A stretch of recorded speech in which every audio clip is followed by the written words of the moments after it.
Hello বন্ধুরা, আশা করি সকলে ভালো আছেন। 1 কেজি মতন চিকেন নিয়ে নিয়েছি, ভালো করে ধুয়ে পরিষ্কার করে নিয়েছিলাম।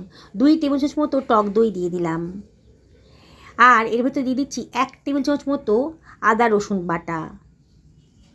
এবারে এর ভেতরে আমি দিয়ে দেবো 1/4 টেবিল চামচ মতো হলুদের গুঁড়ো, 1/4 টেবিল চামচ ধনের গুঁড়ো, আর 1/4 টেবিল চামচ জিরের গুঁড়ো, 1/2 টেবিল চামচ লঙ্কার গুঁড়োও দিয়ে দিলাম, আর দিয়ে দিচ্ছি 1/2 টেবিল চামচ মতন তন্দুরি মশলা, আর 1/2 টেবিল চামচ মতন গোলমরিচের গুঁড়ো, 1 টেবিল চামচ সর্ষের তেলও দিয়ে দিলাম,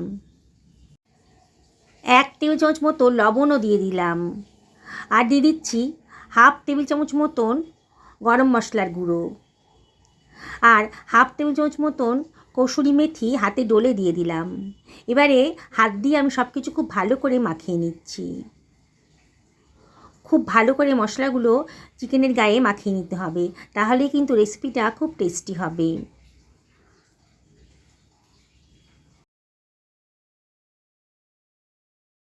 খুব ভালো করে মাখানো হয়ে গেছে। এবার এটাকে আমি ঢাকা দিয়ে সরিয়ে রাখছি।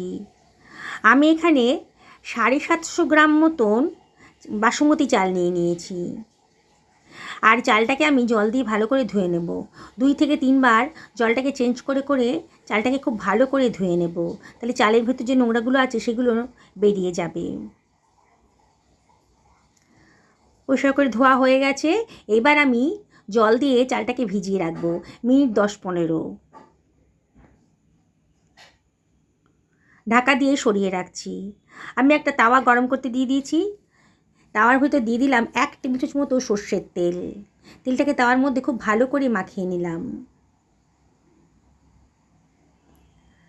আমার আধ ঘন্টা মতো হয়ে গেছে, মাংসটাকে ম্যারিনেট করে রেখেছিলাম। দিয়ে দিচ্ছি।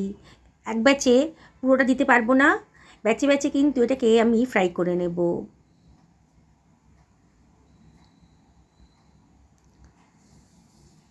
কিছুটা পরিমাণ চিকেন আমি দিয়ে দিলাম, দিয়ে এটাকে ঢাকা দিয়ে হাই ফ্লেমেই মিনিট 2 রান্না করে নেব।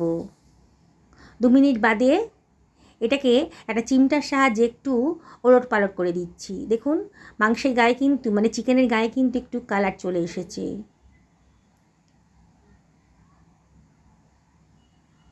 অসম্ভব টেস্টি একটা নতুন ধরনের রেসিপি আজকে তৈরি হতে চলেছে।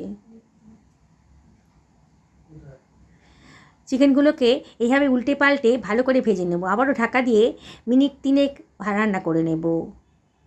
দেখুন 3 মিনিট বাদে আবার একটু উল্টে পাল্টে দিচ্ছি। হয়ে গেছে। এবার এগুলোকে আমি তুলে নেব অন্য একটা পাত্রের ভিতরে।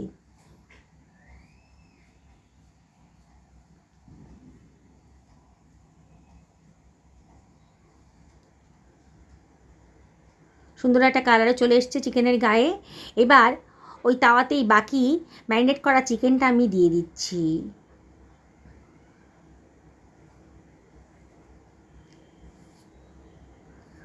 আবারও এটাকে ঢাকা দিয়ে আমি ফ্রাই করে নেব।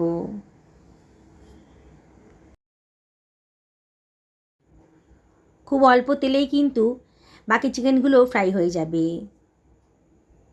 অসম্ভব টেস্টি একটা রেসিপি তৈরি হতে চলেছে। আপনারা শেষ পর্যন্ত ভিডিওটা দেখুন, আশা করি ভীষণই ভালো লাগবে আপনাদের। একটা কড়াই গরম করতে দিয়ে দিয়েছি, এর ভেতরে দিয়ে দিলাম 3 টেবিল চামচ মতো সর্ষের তেল।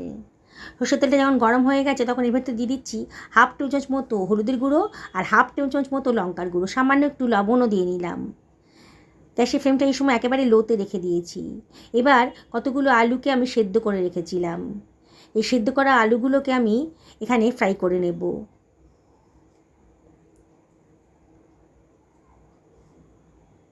একটু নাড়াচাড়া করে আমি এইগুলোকে ফ্রাই করে নিচ্ছি।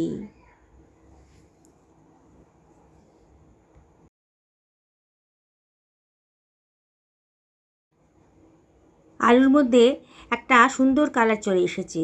এবার আলুগুলোকে আমি একটা স্ট্রেনারের সাহায্যে তুলে অন্য একটা পাত্রের ভেতর রেখে দিলাম।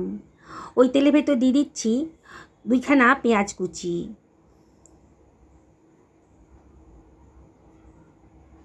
এবার পেঁয়াজটাকে আমি একটু ফ্রাই করে নেব। গ্যাসের ফ্লেমটা হাইতেই রেখেছি, আর অনবরত কিন্তু নাড়াচাড়া করতে হবে, নাহলে কিন্তু পোড়া লেগে যেতে পারে। আস্তে আস্তে পেঁয়াজের কাঁচা ভাবটা চলে গেছে, সুন্দর একটা গোল্ডেন কালারও চলে এসেছে।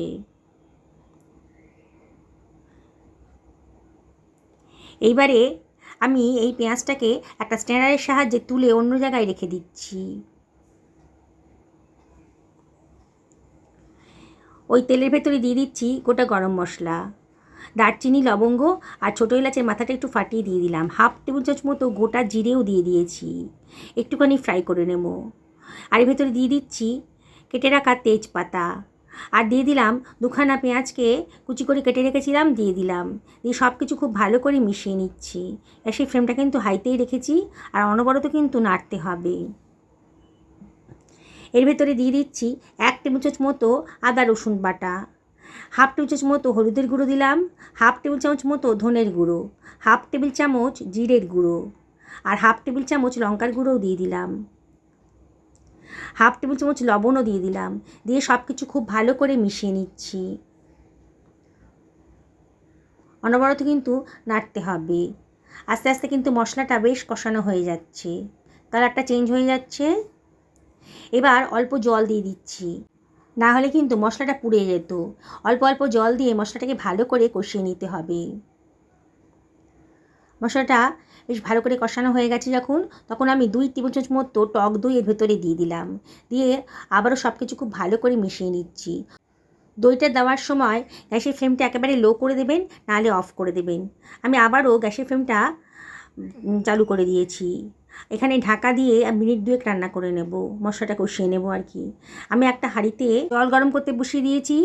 1 টেবিল চামচ সাদা তেল, 2 টেবিল চামচ মতো লবণ দিয়ে দিলাম, আর দিয়ে দিচ্ছি কতগুলো দারচিনির টুকরো, সুন্দর একটা গন্ধ বেরোবে। তেজপাতা কেটেও দিয়ে দিলাম। 2খানা ছোটো এলাচকে মাথাটা ফাটিয়ে দিলাম, আর দিয়ে দিলাম লবঙ্গ আর কিছুটা গোটা গোলমরিচ। দিয়ে সব কিছু ভালো করে মিশিয়ে নিয়ে জলটাকে ফুটতে দেব। জলটা যখন ফুটতে শুরু করেছে তখন আমি জল ঝরিয়ে রাখা চালটাকে আমি এর ভেতরে দিয়ে দিচ্ছি।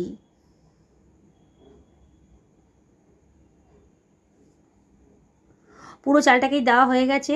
এবার সব কিছু আমি ভালো করে মিশিয়ে নেব। এবার ঢাকা দিয়ে হাই ফ্লেমে মিনিট 5-6 রান্না করে নেব। 7 থেকে 8 মিনিট বাদে কিন্তু দেখুন আমার ভাতটা কিন্তু ফুটতে শুরু করে দিয়েছে। এবার একটু চেক করে দেখে নিতে হবে, 80% কিন্তু সেদ্ধ হয়ে গেছে। এটাকে গ্যাসের ফ্লেমটাকে লো করে দিয়েছি। আমি একটা ডেচকি নিয়ে নিয়েছি, তার ভেতর দিয়ে দিলাম 1 টেবিল চামচ মতো সাদা তেল। ডেচকির মধ্যে তেলটাকে খুব ভালো করে মাখিয়ে নিচ্ছি।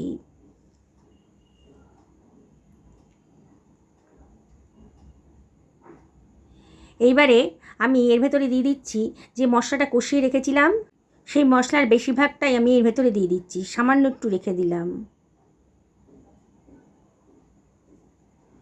মশলাটা ডেচকির তলায় ভালো করে ছড়িয়ে দিতে হবে। মশলাটা খুব গরম আছে এখনও। এইবার আমার 80% সেদ্ধ করা ভাতটাকে আমি এর ভেতরে দিয়ে দিচ্ছি ছাঁকনির সাহায্যে, জলটা ঝরিয়ে দিয়ে দিলাম। আবারও 1 হাতা মতো ভাত এইভাবে দিয়ে দিচ্ছি, মানে ভাতের একটা লেয়ার দিয়ে দিলাম। এবার এর ভেতর দিয়ে দিচ্ছি যে বেরেস্তাটা আমি ভেজে রেখেছিলাম সেটা দিয়ে দিলাম, মানে পেঁয়াজটাকে ভেজে রেখেছিলাম দিয়ে দিলাম। এবারে আমি এর ভেতরে দিয়ে দিচ্ছি সামান্য একটুখানি লবণ, সামান্য একটুখানি লঙ্কার গুঁড়োও দিয়ে দিলাম। এবারে এর ভেতরে আমি দিয়ে দেব আরও একটা ভাতের লেয়ার। দেখছেন তো বানানোটা কতটাই সোজা। ব্যাচেলাররাও কিন্তু এটা দেখেই বানিয়ে ফেলতে পারবেন। একদম নতুন রাঁধুনিদের যারা, তারাও কিন্তু এটা দেখেই বানিয়ে ফেলতে পারবেন। এবার ভেজে রাখা আলুগুলোকে এরপরে দিয়ে দিচ্ছি, সমস্ত আলুগুলোকেই দেওয়া হয়ে গেল, সরিয়ে রাখছি। এবারে আমি এর ভেতরে দিয়ে দিচ্ছি খানিকটা বেরেস্তা, আবারও সামান্য একটু লবণ দিয়ে দিলাম, সামান্য একটু লঙ্কার গুঁড়োও দিয়ে দিচ্ছি, আর দিয়ে দিচ্ছি 1 টেবিল চামচ মতো বিরিয়ানি মশলা। বুঝতেই পাচ্ছেন আজকে আমি দম বিরিয়ানি বানাচ্ছি। আবারও ভাতের একটা লেয়ার দিয়ে দিলাম, আবারও ভাতের লেয়ারটা দিয়ে দেওয়া হয়ে গেছে। এইবারে আমি যে মশলাটা বেঁচে রেখেছিলাম, মশলা ভাজাটা, সেটা দিয়ে দিচ্ছি, আর এর ভেতরে দিয়ে দিচ্ছি বেরেস্তাটা, পুরো বেরেস্তাটা এবার এর ভেতরে দিয়ে দেব। এবারে দিয়ে দিচ্ছি তাওয়া ফ্রাই চিকেনটা। অসম্ভব টেস্টি। আপনারা তো নানান ধরনের বিরিয়ানি খেয়েছেন, এরকম তাওয়া ফ্রাই চিকেন বিরিয়ানি একবার আমার মতন করে বানিয়ে খান, দেখবেন বানানোটা যেমন সোজা, খেতে কিন্তু ততধিকই সুন্দর, মানে টেস্টি। আবার একটুখানি মানে হাফ টেবিল চামচ মতো বিরিয়ানি মশলা দিয়ে দিলাম, আর হাফ টেবিল চামচ মতো গরম মশলাও দিলাম।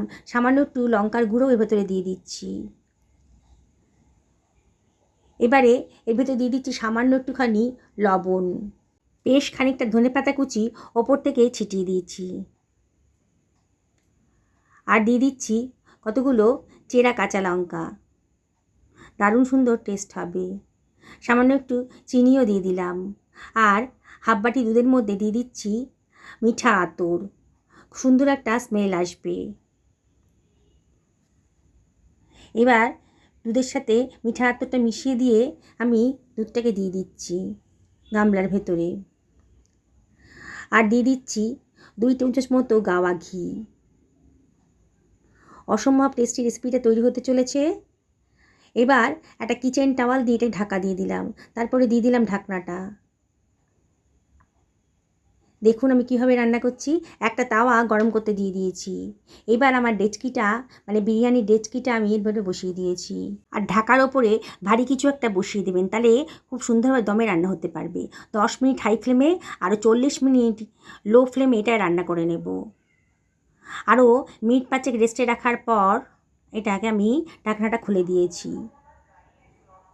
দেখুন বন্ধুরা, আমি দেখাচ্ছি যে কত সুন্দরভাবে ঝরঝরে বিরিয়ানি কত অল্প সময়ের ভেতর অল্প খরচেই কিন্তু বাড়িতে বানিয়ে ফেললাম।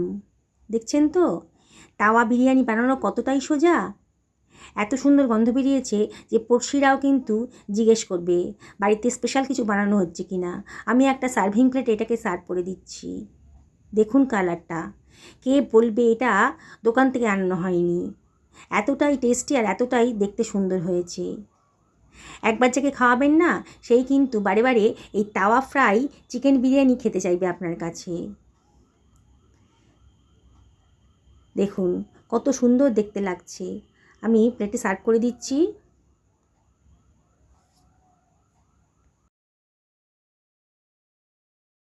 দেখছেন তো কতটা লোভনীয় হয়েছে। আর এই প্রসেসটা এতটাই সোজা যে যে একবার দেখবে না, সেই কিন্তু এটা বানিয়ে ফেলতে পারবেন। আর একবার বানিয়ে যদি খান তাহলে কিন্তু হোটেল রেস্টুরেন্টে যাওয়ার কথা মনেও পড়বে না, বাড়িতেই আপনারা এই বিরিয়ানিটা বানিয়ে ফেলবেন। আমি একটু পেঁয়াজ কুচির সাথে এটাকে সার্ভ করে দিচ্ছি। আমি আপনাদেরকে আবারও রিকোয়েস্ট করব, একদিন বাড়িতে অবশ্যই এই তাওয়া ফ্রাই চিকেন বিরিয়ানি বানিয়ে ফেলুন। অবশ্যই কমেন্ট করে জানাবেন যে আপনাদের কীরকম লাগলো। পরিবারের সকলকে বানিয়ে খাওয়ান, নিজেও খান। আমি একটা চিকেনকে আমি ছিঁড়ে দেখাচ্ছি, একদম নরম তুলতুল করছে, দেখছেন তো। আর একেবারে অন্যরকম স্বাদ। আর এই স্মোকি ফ্লেভারের জন্যে এই স্বাদটা কিন্তু আরও দ্বিগুণ হয়ে গেছে। সকলে ভালো থাকুন, সুস্থ থাকুন, এই কামনা করে ভিডিওটা শেষ করলাম। নমস্কার নেবেন।